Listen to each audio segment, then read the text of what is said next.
Hello? Hi, Greg. Hey.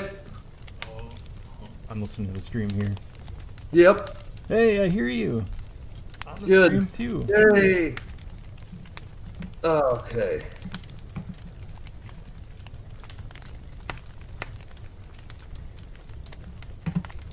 Okay, weather.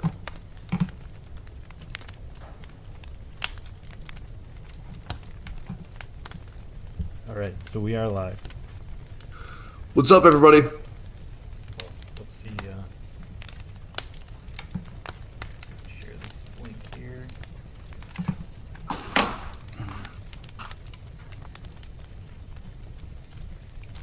So it's gonna be raining in New York today. Does that mean that I have to downgrade Barrios because of delay risk? A delay risk? Jose Barrios, like baseball. Oh, sorry. I have my mind on other things. So it's fine. I didn't catch that joke. That's a good one. If I'd been thinking. Yeah, I'll have to save that one for chat and use it on Lucky. He'll like that one. Hello, world. What's up, everybody? I think we are. We probably don't need the crackling fire that I was testing with anymore. I mean, I guess it's kind of nice as a nice background noise. Yeah, well, we're not. This isn't fireside chats with Franklin Roosevelt. Fireside chats with Greg and Matt. I mean, we do need a name for this show, and like the Sunday morning fireside chat seems kind of fun. Sure. Well, or deep thoughts with sheep. There you go. I mean, we're both Midwest. We're out in the cold, so. Oh yeah, it's cold today. But it's cold today, but I'm in Chicago. All right. So, well, after that half an hour of playing with the audio. Mm-hmm. We are here for y'all. Sheep thoughts, someone says in the chat, which is there you go. Definitely a better. Oh yeah. I can guess. Yeah, I can guess who John Deere is based on that joke. Oh yeah. Lucky. We know that's you. we know that's you. All right. So we had a little bit of a shake-up this morning with Brandon Cook's news. Is it confirmed? Is he not playing? He has not been. We should know in a few minutes whether he's been declared inactive. Okay. So I'm going to leave it there. I've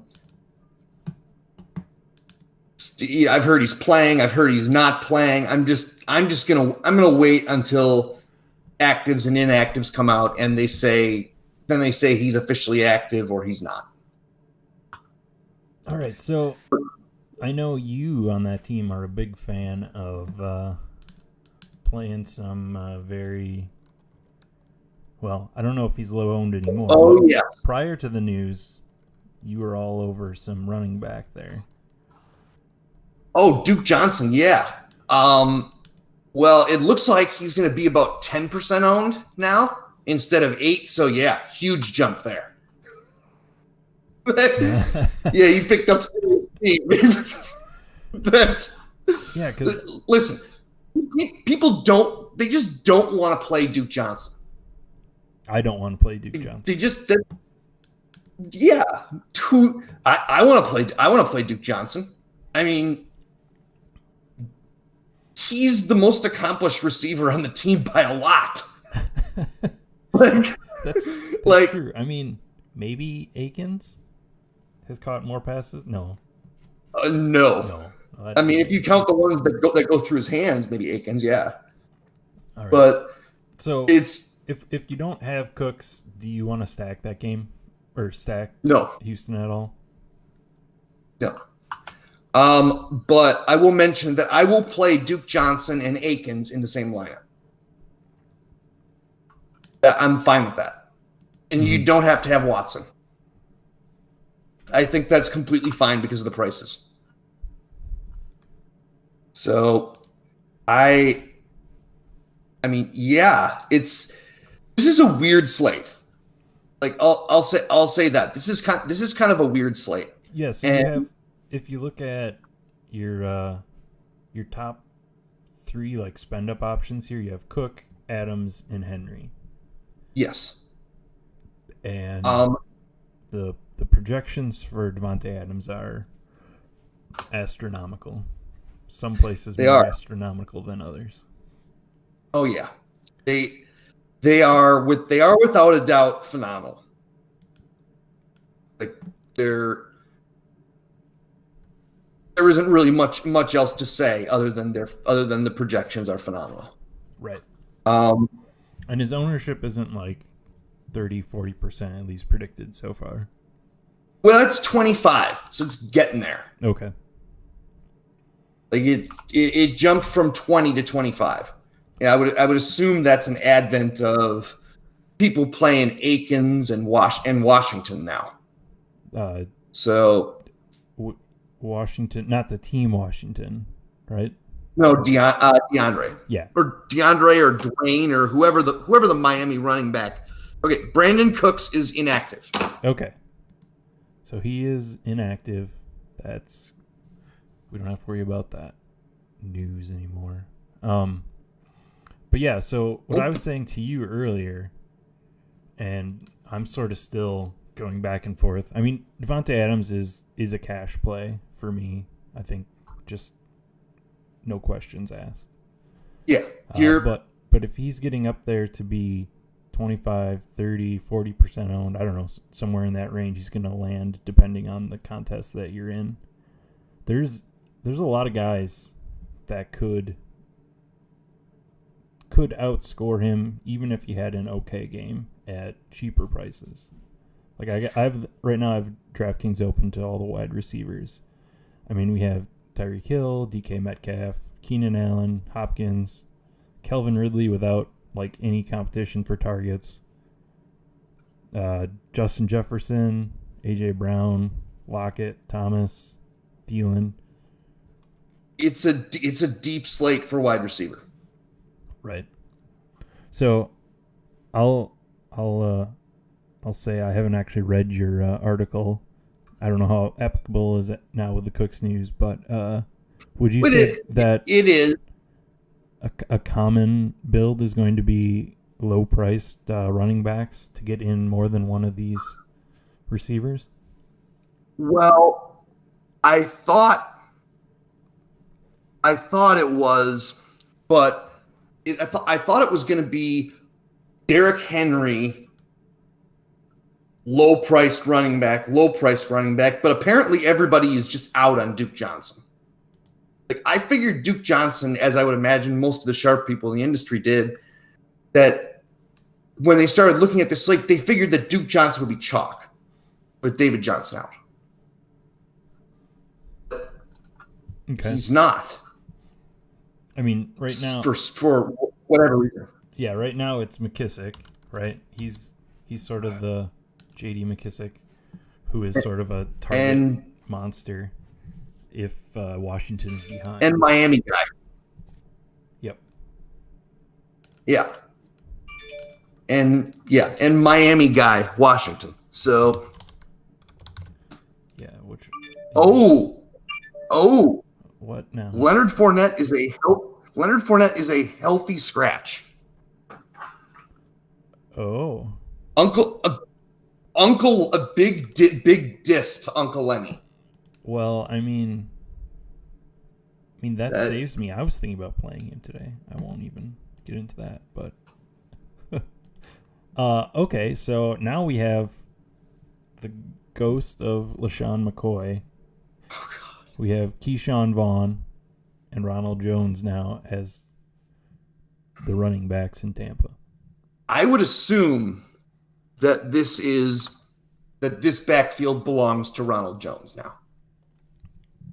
But it's Bruce Arians. Anything could happen. Yeah, and he is 6,100 on DraftKings, so it's not that he is going to get super chalky based on price. No, I don't think so. This does feel like a good way to lead into I know that you want to play Tom Brady a lot. So let's talk through this game, this Minnesota Tampa Bay game. We have on the Minnesota side, we have Dalvin Cook, who is going to be very low owned because of the matchup that people think Tampa Bay is so excellent against the run. And then you have Tom Brady and his receiving options. His receiving troop, that of 4 guys. Yeah. So I'll let you just sort of spitball here on this game. Okay, so the Tampa Bay side, I think that's my favorite side by far. And there's a number of different ways you can approach the Tampa Bay side. You can play Brady and just play nobody with him. Just play just Brady. That's fine. So if you're playing just is the idea there that he's going to spread it around? The idea is that he's going to spread it around, and that nobody smashes at their prices. Now, it's certainly possible that isn't the case, and with the way this slate is shaping up, with everyone trying to jam in Devontae Adams and Derrick Henry, there is merit to the idea of playing like Evans, Godwin, Adam Thielen, because you have those 3 mid-tier receivers, and you're just going to be way different. So there's definitely merit to that idea. And that leads you into that cheap running back composition. Yeah, it does, but I think you can go super cheap at tight end this week. Okay, so I threw those 3 wide receivers into this stack with Brady. Yeah, and now I'm open to tight end. Where are you looking for those super cheap? Akins. So Clay Aiken. Yep. And another option is if you want to really get down there and start scraping the bottom of the barrel, Mo Alley Cox is down there at 2.5K. He's probably viable.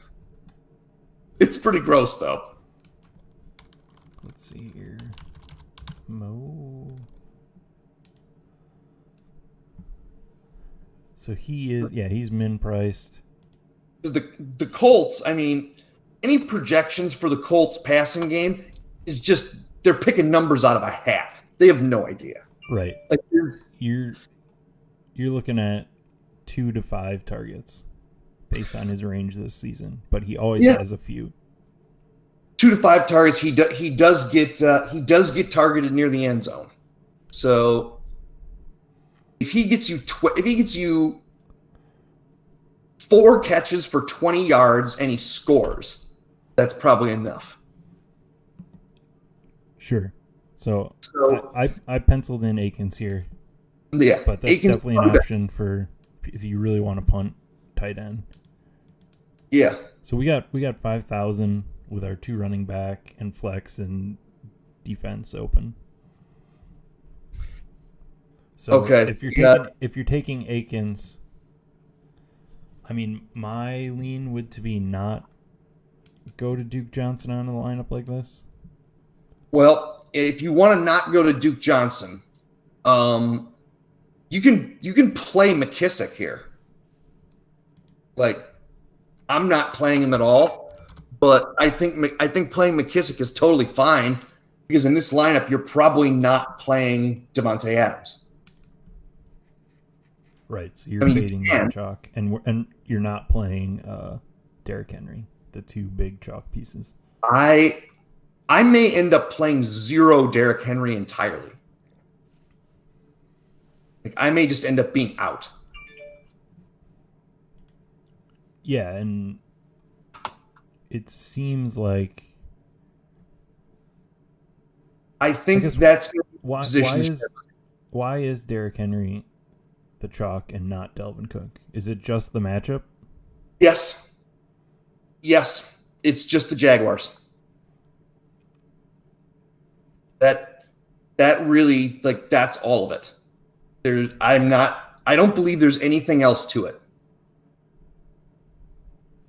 Because and the fact that Cook is playing Tampa Bay.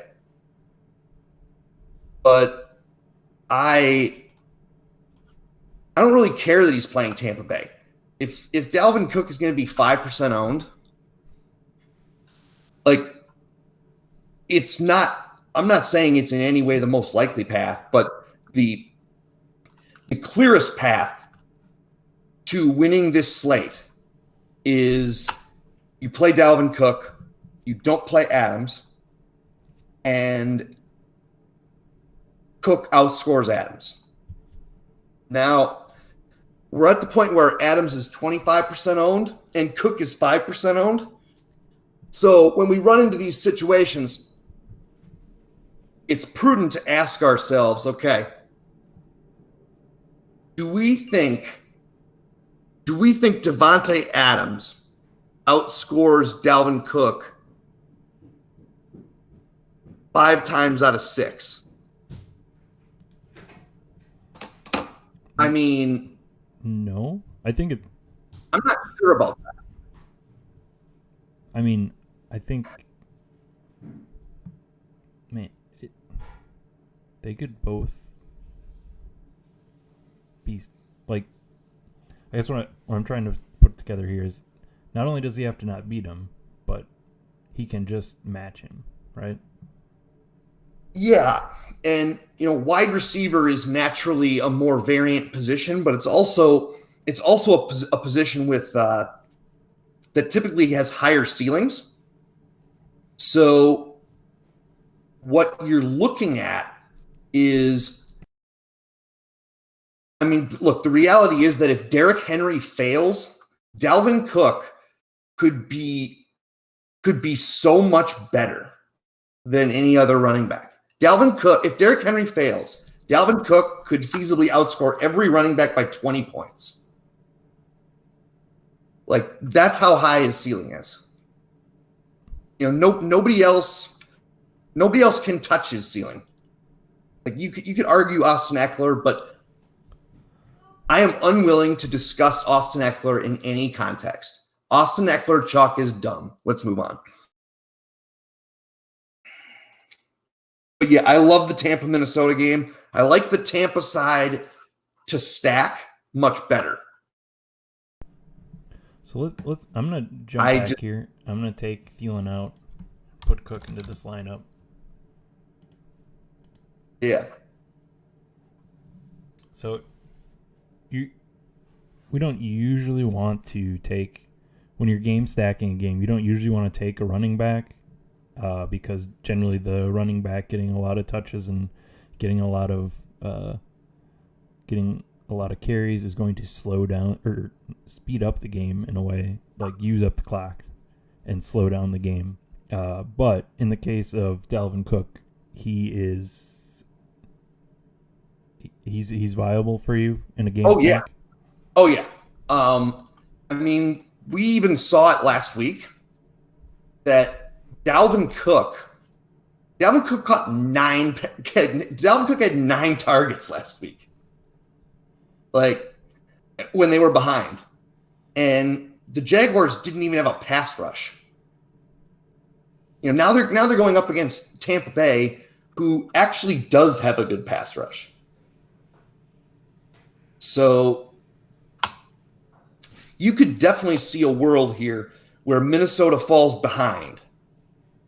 And they have to throw the ball to catch up, but they can't protect. And Kirk Cousins is under siege, and they end up just having to dump it off. Right. Like they end up just having to dump it off to Dalvin Cook, and it's a Todd Bowles defense. So the Buccaneers are probably going to blitz, and you very well might get an opportunity for some open field running for Dalvin Cook here. All right. Well, we've spent some time on this game. Where else are you looking at game stacking? Oakland and Indianapolis is the other game I'm looking at. That's the other one I'm looking at really closely. I don't, and this is one that is, I don't think, on anybody's radar in terms of game stacking, despite it being one of the higher total games. Yeah, it's not because everything is a mess. The entire game is a mess. Right. I mean, the Colts, good luck.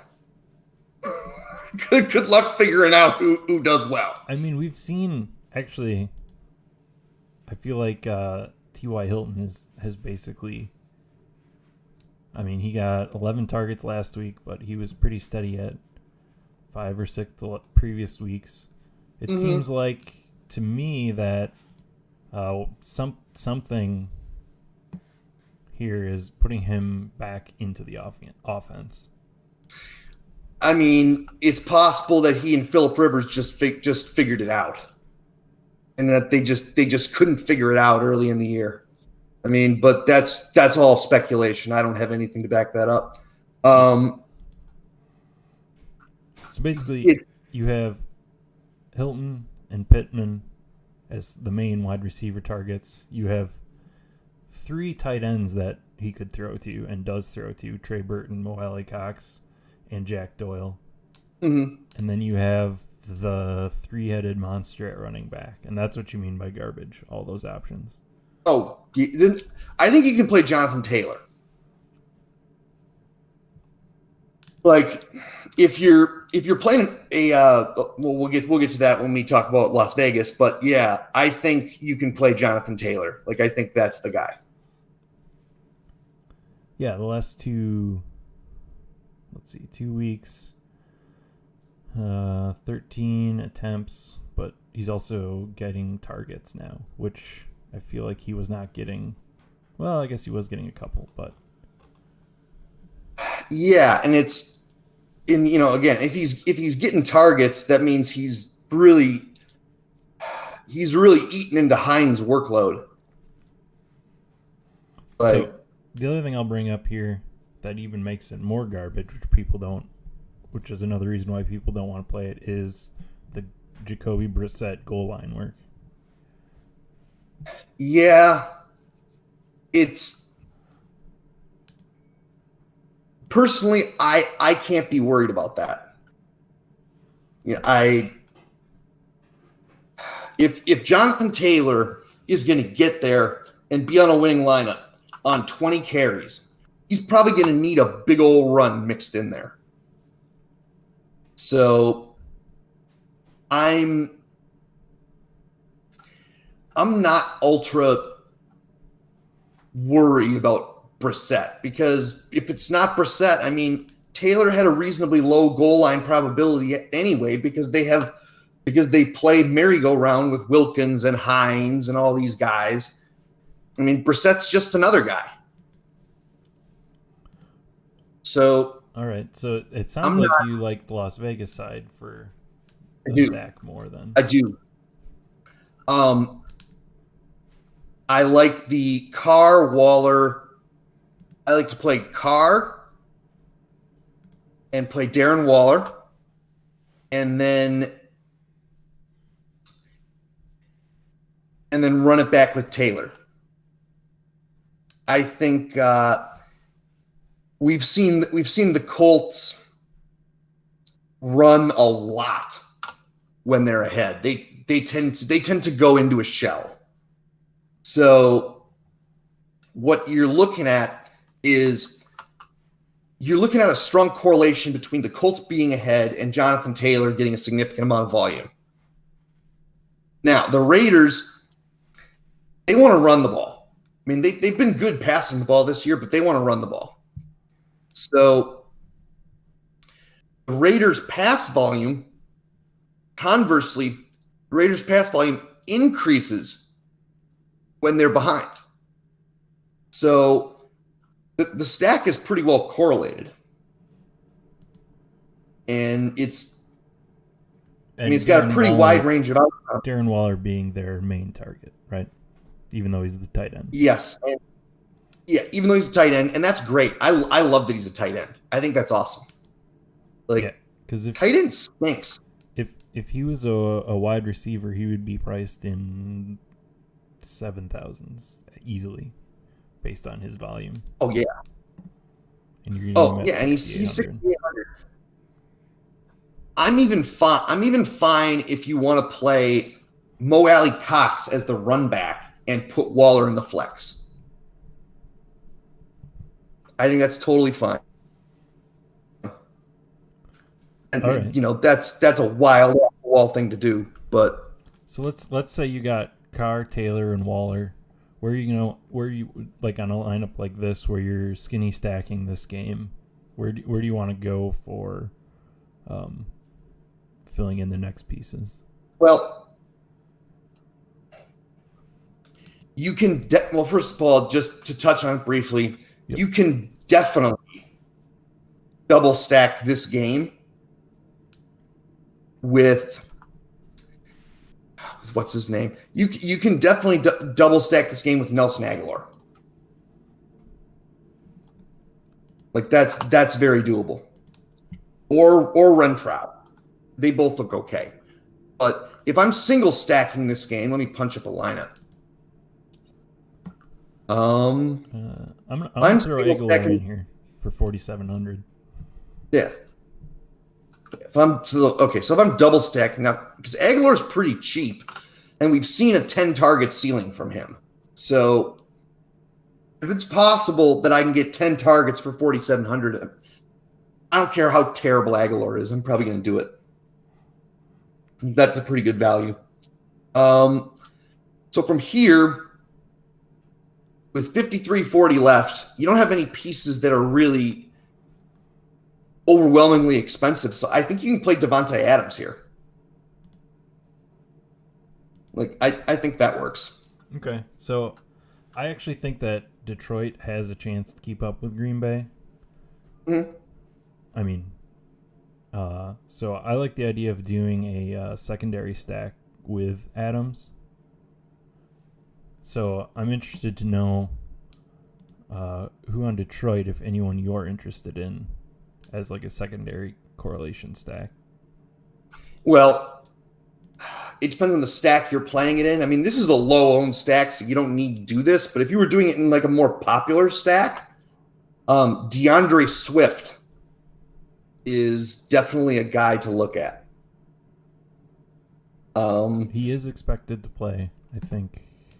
And it looks like he's going to be like 1% owned or something like that. Like, just nobody's going to play him.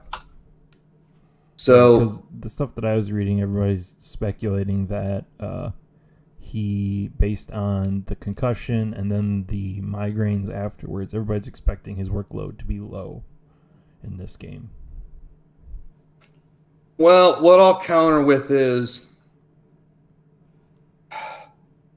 they never limited Percy Harvin's. If you remember Percy Harvin, they never limited Percy Harvin's workload when he had, quote, migraines.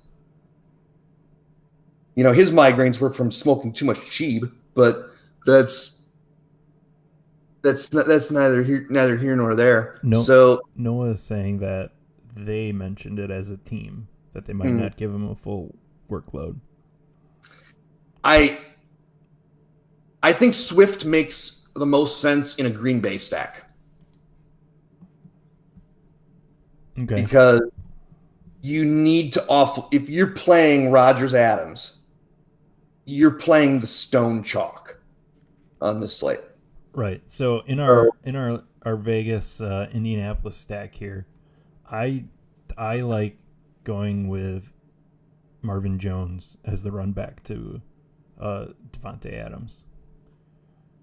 Yeah, I'm fine with him. I mean, I would prefer to do that secondary correlation in a different stack, and the only reason I say that is because I prefer to play Hawkinson and just burn my tight end spot. I'm not afraid of Jair Alexander. I don't really want to play Hawkinson and Waller in the same lineup. Well, no, you don't want to do that. But yeah, Marvin Jones is great. If you've already filled your tight end spot, he's great.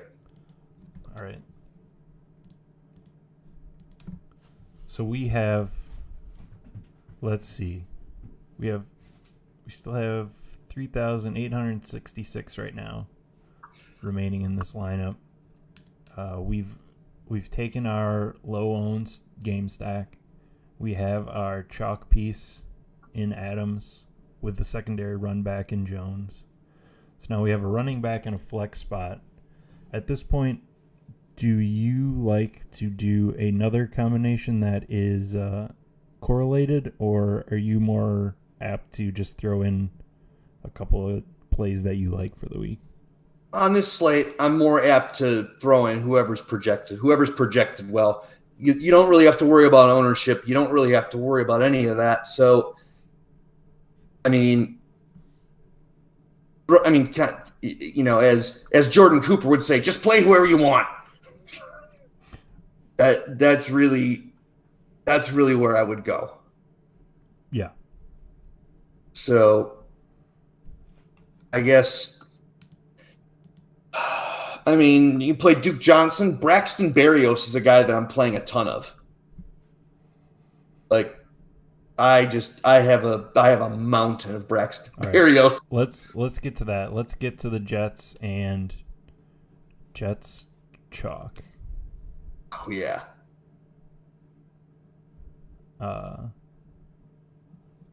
Let's see. Why can I not find the Jets in this list of teams? Who would want No, that's the Giants. But the Jets, they are down. Likely Crowder. From what I saw this morning. Yeah. Denzel Mims is out. Frank Gore is likely to play. Yeah. So you are left at wide receiver without Crowder, without Mims. You have Perryman, Berrios, and a couple of Smiths, apparently. Yeah, you have the king of unrealized air yards, Jeff Smith. He's out there running around. Chris Hogan's still out, right? Chris Hogan's not playing. Chris Hogan, he's not even in the player pool. Oh no, maybe they cut him. he was on that team. He was. You're right. I remember we played him earlier in the year. And then I just said, never again. I'm never playing Chris Hogan again. But you're all right with Berrios today? Yeah, I am. Price? I am. Especially if you have Berrios and Devontae Adams in your lineup. If for some reason, Gase wants to be a whatever and decides, Crowder, he's actually fine. He's going to play. That even if he wants to do that, I think you're completely fine if you have Berrios and Adams, because if you really need to, you can go to like Aaron Jones or Calvin Ridley and then play like Nelson Aguilar. Or you can go to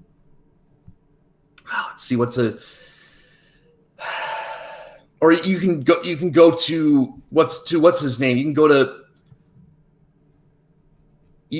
Perryman, and then if you have another guy from the late games, you can spend it elsewhere.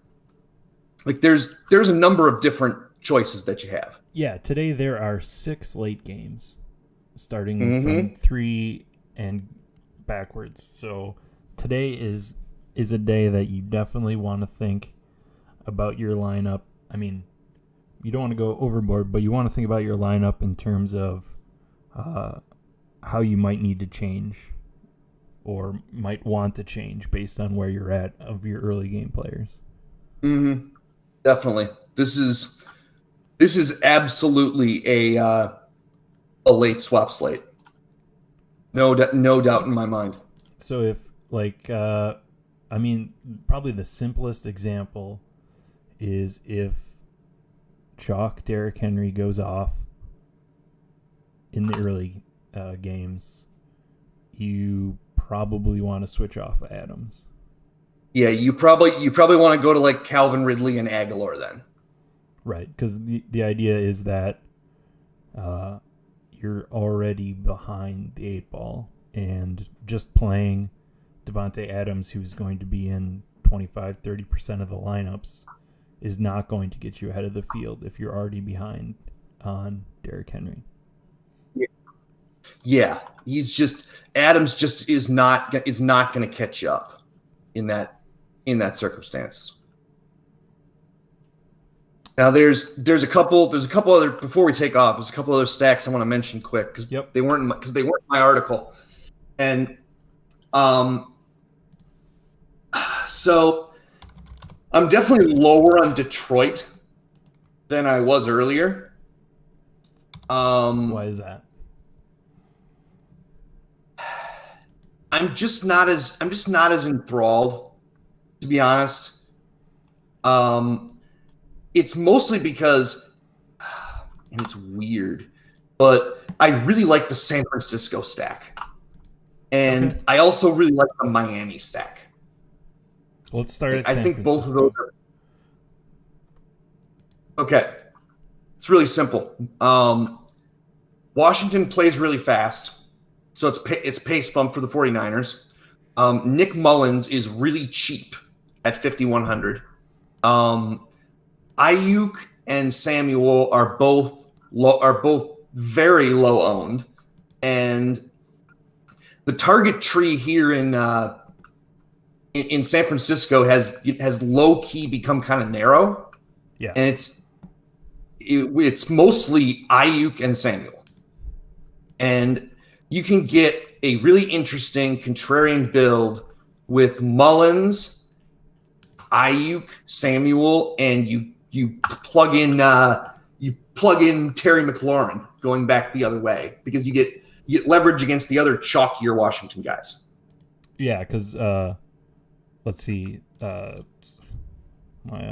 is blank. Logan Thomas and J.D. McKissick are the pieces that are going to be high owned on Washington.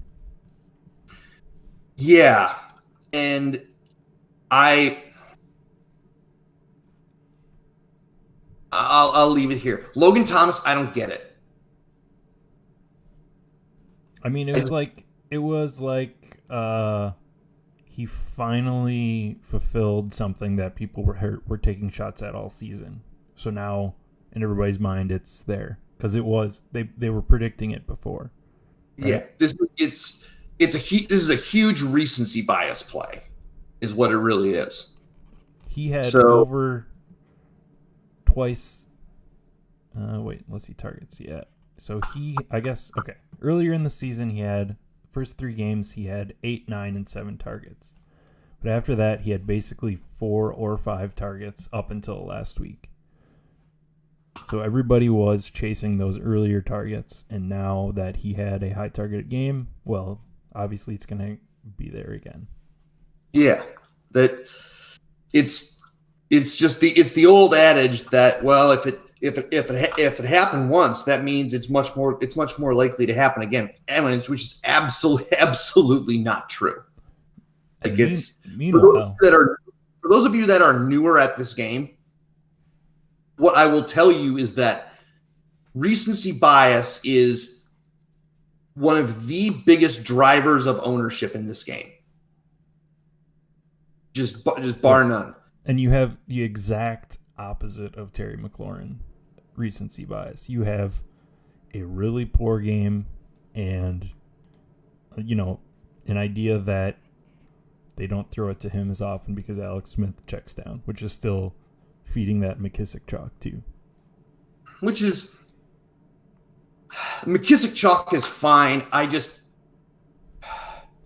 Duke Johnson is just so much better. Sorry. Look, he is. Duke Johnson is an awesome That is not player. a word. That's not a sentence that anybody should say. No, it isn't. But if Duke Johnson is going to be 10% owned, that's a joke. That's just people have been burned a few times and they're clutching their pearls, afraid to lose their money. That's what I always say is you can't. And this is what people told me when I started playing is you can't play this game afraid to lose. Yeah, and to go back to just to bump off that, go back to the switching from Adams to like Calvin Ridley. Yeah. You're more likely to not min cash by doing that change. But that's not the point. No, it's not the point. The point is that you want to these prize pools are super top heavy. So you really want to chase, a top 5 finish. So if you're chasing a top 5 finish, you really, and you're behind, you can't play Devontae Adams. Right, but if you do, you're more likely to get your 1.5 times your buy-in back. Yeah, and that's great. If that was your goal, there are cash games for that. Right. But when you play these top heavy GPPs, like you just kind of have to plug your nose and just say, and just look at these plays like they're just salaries. Yep. Don't see the name Duke Johnson. See the 4,800 and no one else on the team that is healthy. That's what I see when I look at Duke Johnson. When I look at Duke Johnson, I just see a guy that projects really well and is way too low owned for the projection that he's carrying. All right. Well, if anybody out there has any questions before we get into the last stack, throw them in the chat. Otherwise, we're going to wrap this up here. So you had one more stack you wanted to jump on. Oh no, Miami. I mentioned Miami. Mm-hmm. Washington. What's his name? Dwayne or DeAndre or whatever his name is. He's chalky. Yeah, he's chalky. So you're definitely looking at some leverage here with some of this stuff. You're definitely looking at like Parker is in play. Gesicki is in play. I mean, one of the reasons I'm playing this stack, like I told you earlier, is that I'm scared to death not to have any Kansas City exposure. And this is a good way to get it. So I would say I filled in Tua, Parker, Gesicki, and running back with Hill. Yeah. So then you have 5,100 left. You're probably fine. I mean, you're not playing Adams in this lineup. So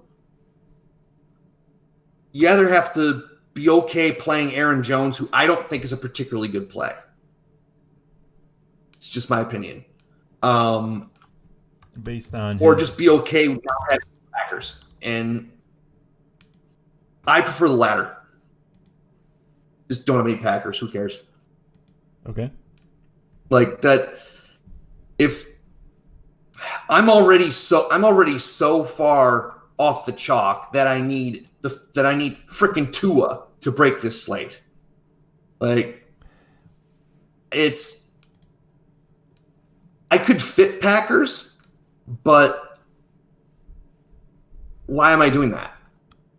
Why am I jamming in Travis Kelce at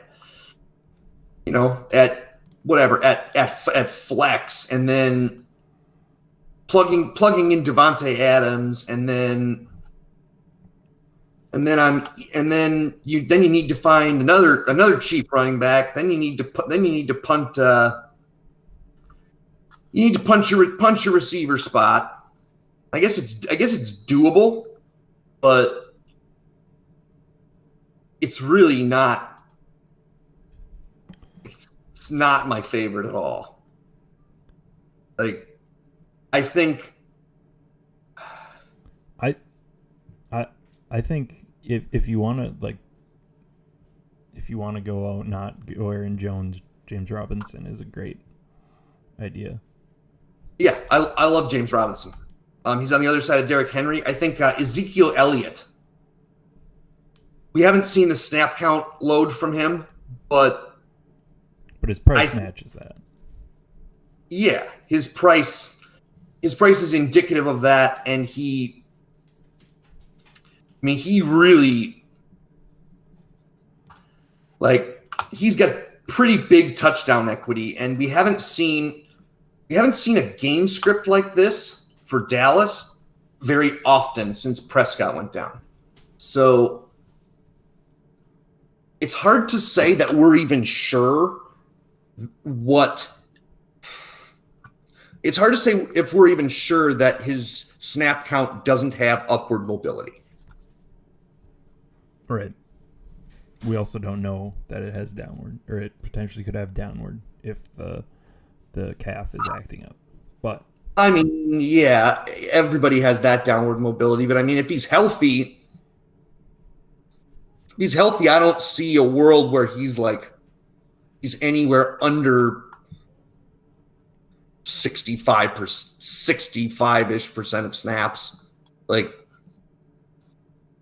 if they're behind, I mean, you'll see 35% Pollard, like if they're behind, sure, but it's really like I'm not concerned about it at all. But Robinson, Cook, Duke, and I think Jonathan Taylor, probably my favorite plays at running back. Okay, I want to get before we log off here. I had one other play that I liked down in that sort of second tier range running back, and that's Chris Carson. What do you think about Chris Carson this week against the Jets? He's good. He's in a good spot. I'm not sure how much I trust the workload once they're ahead. He can certainly get there on 20 touches. There's no doubt about that. But he's not really somebody that I'm super enthusiastic about. Doesn't mean he's not a good play, but I don't have any of them. All right. I have 0. And if I lose because Chris Carson runs me over, then I lose. Okay. So that. All right. Well, good luck to everybody. Yes. Thank you for tuning in, guys and gals. Next week, hopefully, we can get started a little bit earlier, and I'm not an idiot in my settings. Everybody, best of luck this week, and next week. All right. Thank you.